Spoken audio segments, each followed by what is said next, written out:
Et ça y est les amis, encore une semaine qui s'est écoulée dans ce monde merveilleux et fantastique de la moto. Et en plus de ça, les températures et les conditions météorologiques semblent s'améliorer pour cette fin du mois d'avril, ce qui va nous permettre de sortir nos plus belles vestes, nos plus belles bottes, nos plus beaux gants et d'aller rouler, bien évidemment, mais soyez prudents. Bref, bonjour à toutes et à tous, j'espère que vous allez bien. On se retrouve pour un nouveau débrief de l'actualité de la semaine sur la chaîne, qui a un petit peu secoué comme ça cette industrie phénoménale. Et on va parler en plus de ça, d'une marque que vous connaissez sans aucun doute. Il s'agit de CF Moto qui décide d'étendre leur mainmise en proposant une marque low cost. On pourrait se dire peut-être que CF Moto c'est déjà un peu low cost, c'est très accessible. Et bien vous allez voir que non, ils ont des plans comme ça pour aller chercher encore plus loin et devenir les maîtres du monde de la moto. Si vous ne connaissez pas la chaîne, n'hésitez pas à vous abonner, c'est le meilleur soutien que vous puissiez m'apporter, c'est véritablement fondamental. Et puis, si vous voulez aller un peu plus loin dans le soutien, vous avez accès aux membres Roadsters que vous pouvez souscrire directement sur la chaîne. C'est un petit abonnement que vous résiliez quand vous voulez et qui vous donne accès à pas mal de vidéos en avant-première. Donc voilà, si vous le souhaitez, je vous en remercie énormément. Alors, regardons un petit peu ce qui s'est passé. Désormais, je me mets là comme ça. Vous pouvez me voir, me constater. Ce ne sera plus que du statique. Donc, qu'est-ce qu'on a eu comme news intéressante ? Eh bien, nous avons parlé, bien sûr, à la fin de la semaine dernière, du prix des nouvelles DRZ 4SM et 4S, 9700 € pour 38 chevaux. Est-ce que Suzuki a pété un câble ou est-ce que c'est justifié? Je vous invite à aller regarder la vidéo, mais c'est assez intéressant. Et puis nous avons eu deux news aussi extrêmement importantes. La première, c'est l'essai de la Ducati Street Fighter V4S, une machine, ma foi, assez sympathique, puisque là, on est sur le nouveau monstre de la catégorie des Hyper Roadster. 214 chevaux, elle n'avait pas du tout aimé s'être fait piquer ce titre par la BMW M 1000R. Et écoutez, j'ai eu l'immense privilège, la chance et l'honneur de pouvoir vous tester ce petit bijou pour vous. Donc encore une fois, un grand merci à Espace Murite qui m'a prêté la machine. N'hésitez pas d'ailleurs, il y a une petite opération promo en ce moment. On vous fait une reprise majorée de 1000 €. Si vous n'avez pas de moto à faire reprendre mais que vous voulez l'acquérir, on vous fera un petit pack découverte. Voilà, vous y allez, vous dites que vous venez de ma part. Et voilà, tout ça pour dire que la machine est incroyable, ultra puissante. Je préfère quand même l'ancienne version, tout simplement parce que la moto est un petit peu plus caractérielle à bas régime, le moteur cogne un petit peu plus, moi j'aime bien ça. Bref, ce sont des petites pécadilles. La Street Fighter V4S 2025, c'est très très cool, c'est vraiment une machine exceptionnelle, donc n'hésitez pas. Et puis nous avons eu également autre chose avec une news concernant KTM qui gèle sa production de 90 jours supplémentaires. Ça avait déjà été le cas entre novembre et la mi-février, le temps de faire durer cette fameuse audition, le tribunal pour le plan de redressement. Il semblerait que ce ne soit pas terminé puisque KTM réitère jusqu'à mi-juillet. Donc on est quasiment sûr et certain que toutes les grosses nouveautés 2025 concernant les 1390 avec la Super Adventure, avec la Super Duke GT, la 990 Duker et la 990 RCR ne verront pas l'année 2025 et seront déportés à 2026. Et oui, c'est triste, mais c'est comme ça.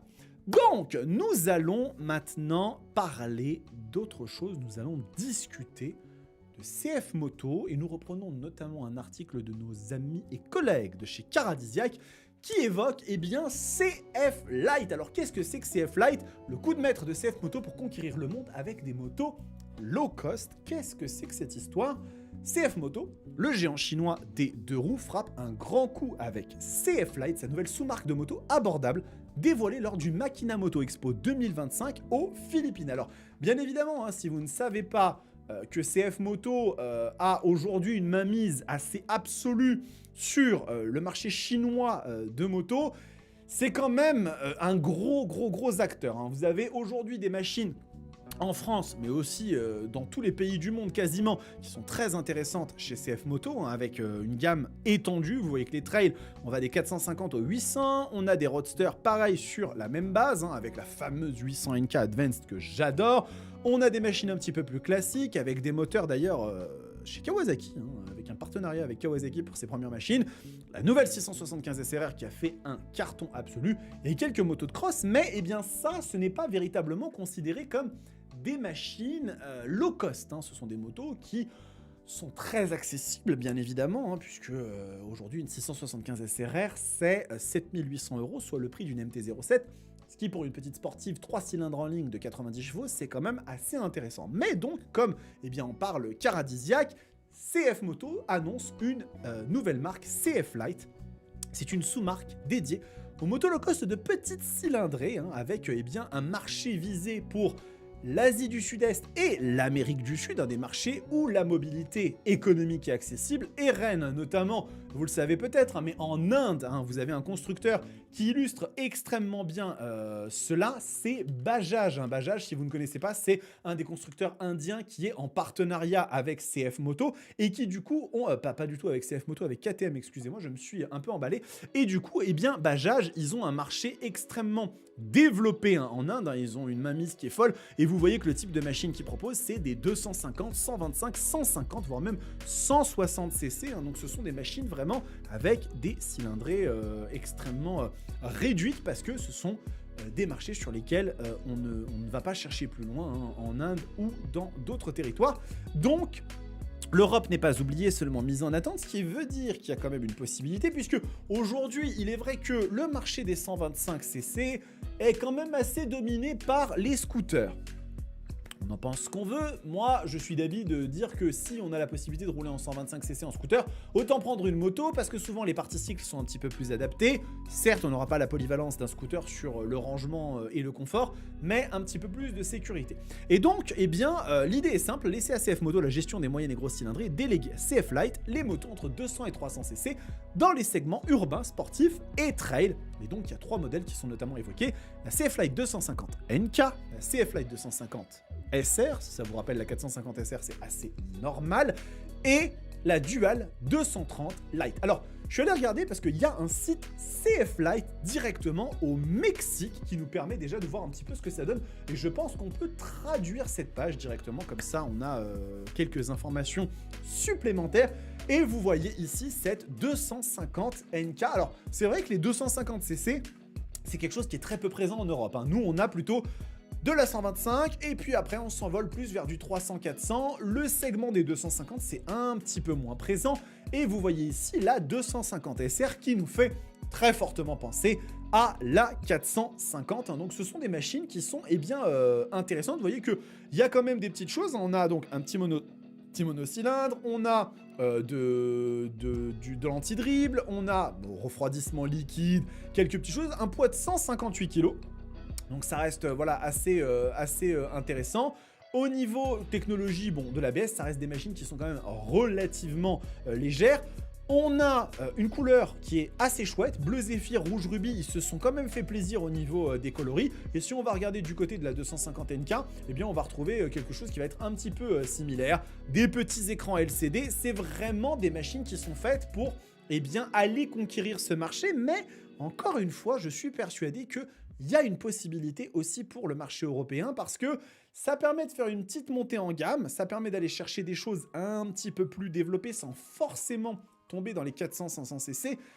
Et aujourd'hui, ça pourrait faire beaucoup de bien à un marché moto qui est quand même en berne, hein. Il ne faut pas se le cacher, les chiffres de vente de motos sont moins bons que ce qu'on aurait pu espérer et ce qu'on voudrait. Alors pas pour CF, hein, qui sont toujours en croissance, je vous le rappelle, hein, en février, plus 83% face à un marché à quasiment moins 30%, donc quand même une différence assez importante, mais ça pourrait revitaliser et donner à CF Moto encore plus de largeur sur leur gamme, encore plus d'amplitude, eux qui sont déjà quand même très bien placés. Je vous le rappelle que CF Moto, en février, c'est 6e au classement des ventes, alors qu'ils ont fini 14e en 2024, donc ce qui veut dire 8 places de gratté. Ils ont maintenu cette position en mars, et je vous le dis très clairement, ils vont être à cette position à la fin de l'année, sauf énorme revirement de situation.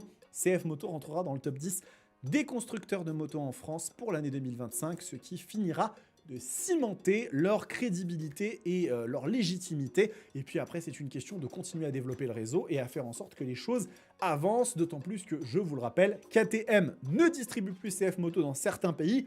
Est-ce que GD France aura la possibilité d'étendre un petit peu son influence et d'aller distribuer des machines CF dans d'autres pays, ou au moins de récupérer du stock et d'approvisionner un petit peu notre bon vieux pays avec des machines, puisque aujourd'hui il y a des contraintes d'approvisionnement, notamment sur les 450 MT et les 450 SR, hein, ce sont des machines extrêmement demandées. La 675 va être un carton, c'est sûr et certain, d'autant plus qu'il y a la NK qui arrive dans la foulée. Voilà les amis pour cette petite fin de semaine, ce débrief des news. J'espère que ça vous a plu. Hein. Voilà, n'hésitez pas à me dire ce que vous en pensez dans les commentaires. Hein. Est-ce que ça vous paraît logique que CF Lite puisse s'implanter après en Europe? Est-ce que ce serait une bonne chose? Est-ce que vous avez peur du développement de CF Moto, hein, puisque c'est vrai quand même qu'ils ont un dynamisme et un élan qui est quand même assez fort. Et puis on va recommencer la semaine avec beaucoup de nouvelles choses. Vous allez avoir d'ailleurs, normalement, si je ne dis pas de bêtises, demain, hein, lundi, hein, si vous regardez cette vidéo aujourd'hui dimanche 27 avril, eh bien un petit comparo, un duel entre la Street Fighter V4S 2025 et la BMW M1000R 2025. Bref, ça va être extraordinaire. Et en attendant les amis, prenez soin de vous, kiffez vos bécanes. Ciao!